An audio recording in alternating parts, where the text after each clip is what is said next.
it was accelerating, they were tracking it at about 120 miles an hour. All right, Kevin, you mentioned the 3 people in this vehicle. Do they have any insight as to whether they are male or female and who's driving this vehicle?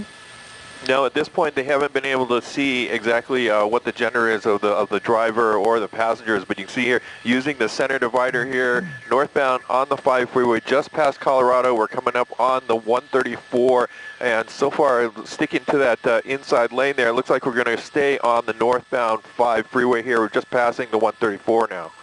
You were watching the Fox 11 News at 10. Laura Diaz, Christine Devine. Let's talk again about these high rates of speed, 100 miles per hour, heading north at the 5 at this hour. There's been an indication that this might be a rental car, and I'm told we're approaching Burbank. We haven't heard that. That information hasn't been passed on between the units below. We've gone through 3 jurisdictions of different CHP offices at this point, and that information still I didn't hear passed on to the to the air unit as well. The air unit was asking what the original want was on the vehicle. They told them that it was for speeding, and that they had 3 people that they believed in the vehicle. Now, there's a little bit of traffic here as we're getting onto the northbound 5 freeway here, passing Western. You can see as they're getting into the construction area here northbound on the 5 freeway, there's a little bit of traffic, but it does open up once they get past this. So trying to look ahead here to see if there's any more construction traffic going on tonight. It looks like it's fairly wide open. It does get a little bit tighter as you get up into the Burbank area, but so far you can see passing traffic once again. It slowed down a little bit. Now we're back up to 100 miles an hour. Well, you obviously have that LA County Sheriff's Department helicopter flying overhead with that night sun right there on that vehicle, which makes you wonder how they think they can get away, and then those CHP vehicles right behind it there. A concern, obviously, for other motorists on the road, even though the freeway is fairly open there. Not a lot of traffic, as you said. The driver is crossing some lanes there from time to time, so driving really any way that this person wants to drive. Sometimes we talk about pursuits ending up in an area that is familiar territory, but this person has gone from Rosemead and now past Burbank there on the 5 freeway. So hard to tell where this driver thinks they're going. Yeah, we're just northbound on the 5, coming up to just past Olive here, and he's kind of going back and forth between the number 1 lane, number 2 lane, and you can see we just go passing Magnolia now, but back and forth over, not staying in that left lane like before, but kind of wiggling back and forth between the number 1 and 2 lanes here, and we're starting to, as we're moving through north into the Burbank area here, but still, there's still several units still pursuing this vehicle, as well as a canine unit that has joined the pursuit as well, in case these suspects decide to stop and run. Has there been any indication that the person at the wheel of this vehicle has attempted to go onto surface streets, or has it all remained on the freeway? No, it's been on the freeway the whole time since it's left the Baldwin Park area. It came westbound on the 10, like we said, and then made a transition into in the Boyle Heights area to the northbound 5, and it stayed on the freeway ever since. They've been staying in the left lane there, that number 1 lane, and sometimes using the center divider at a very high rate of speed. Right now they're going about 90 miles an hour. We're kind of coming up through the area of Burbank here, northbound on the 5 freeway, about coming up to Glen Oaks, and it kind of does some S-turns as it moves through the northbound 5 freeway here. So speeds have slowed down just a little bit. There's a little more traffic as well. The freeway's a little bit tighter here as we pass Buena Vista. Well, as dangerous as it is, Christine, of course, important to note, at this hour, very late, close to 11 o'clock at night, better to be on the freeways than the surface streets, especially when you're moving at speeds of 100 miles per hour or even more. You hate to see the way this driver is driving with those speeds, knowing that there are passengers in that vehicle. We don't know the story behind those passengers, whether they're willing participants in all of this or being held against their will. We just don't know enough about what happened here that launched this pursuit. Kevin, the next freeway would be the 118 freeway to the north. Is that correct?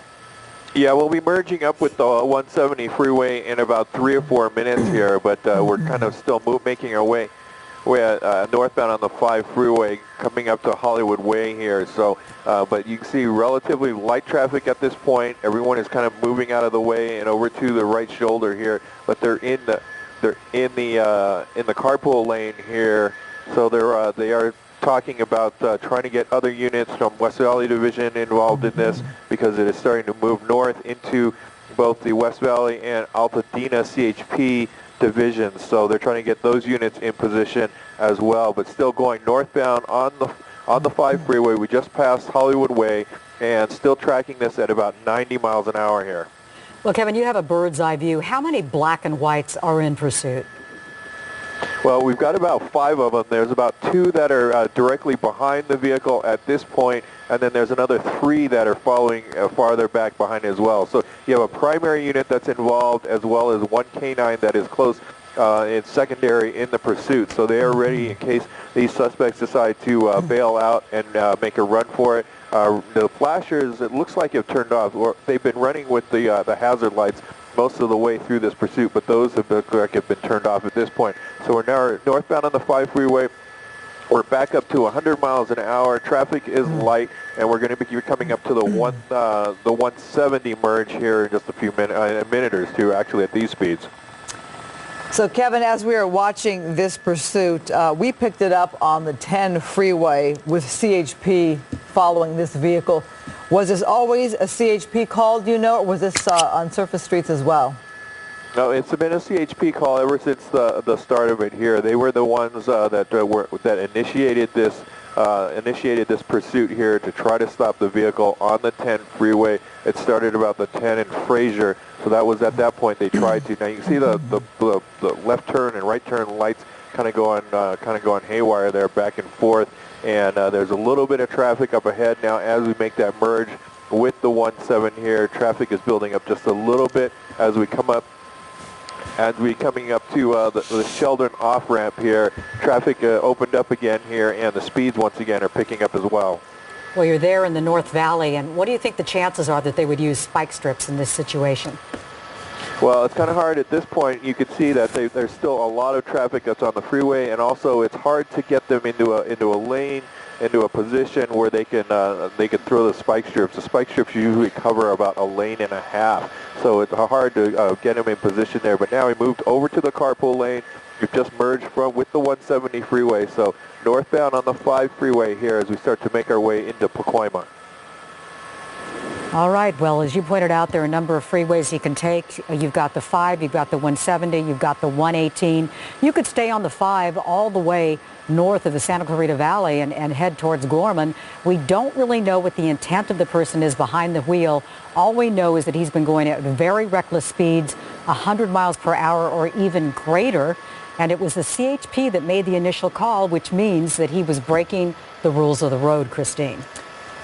Right, and we think of pursuits being on surface streets or the freeway. Generally, CHP will pick this up when it is on the freeway. CHP initiating this pursuit here. But you have, Kevin, if I have this right, it's the LA County Sheriff's Department helicopter overhead helping out. Is that right?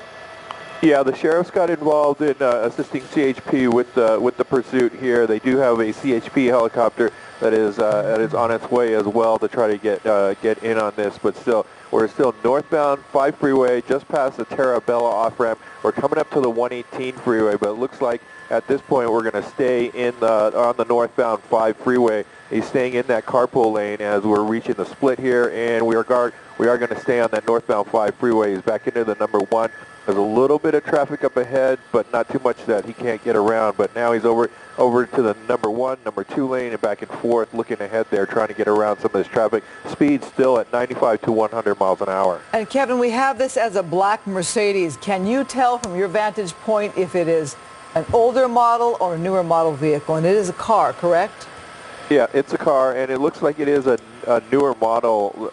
We can't I can't see the plate at this point, but it does have a plate. It does look like a newer model Mercedes, and we haven't heard that it's possibly a rental, but we are they're still trying to get the information from the plate where it might come back to. I haven't heard them talking about where the plate might come back to, but at this point we're still going northbound 5 freeway just past Brand, and we start making our way into San Fernando. And you can see the units are right behind him still, staying close here with the 2 units and then 3 additional units behind them as well. But traffic will build up a little bit here as we approach the 210 freeway here. We're about to reach the 405 merge up ahead here, and once we get to that merge, there is a little more traffic as the 5 freeway makes its way towards the 210 and the Newhall Pass. So Yeah. speed still, though, going 90 miles an hour. It'll narrow down there. There's always that little bit of a bottleneck as you approach the Newhall Pass. So it'll be interesting to see what this person does behind the wheel. But certainly putting other motorists in harm's way tonight at about 11 o'clock at night, driving at excessive speed, so much so that the CHP is in heavy pursuit of this vehicle.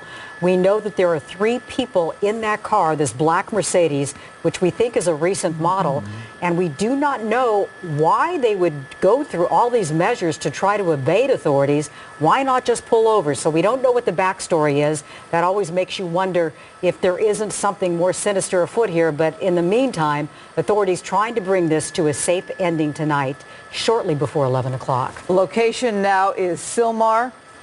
So Kevin, I'm Yes, thinking... up into the Sylmar area. We just passed the merge with the 405. We're going to come up with, we're just coming up to Rinaldi here, and then we're going to get up to the 210. Now he's turned the lights off. Speeds are slowing down just a little bit here as we start climbing the hill, but it looks like they've turned off the headlights here as we now move northbound. Coming up, there's a little bit of construction traffic up ahead at the 210 split.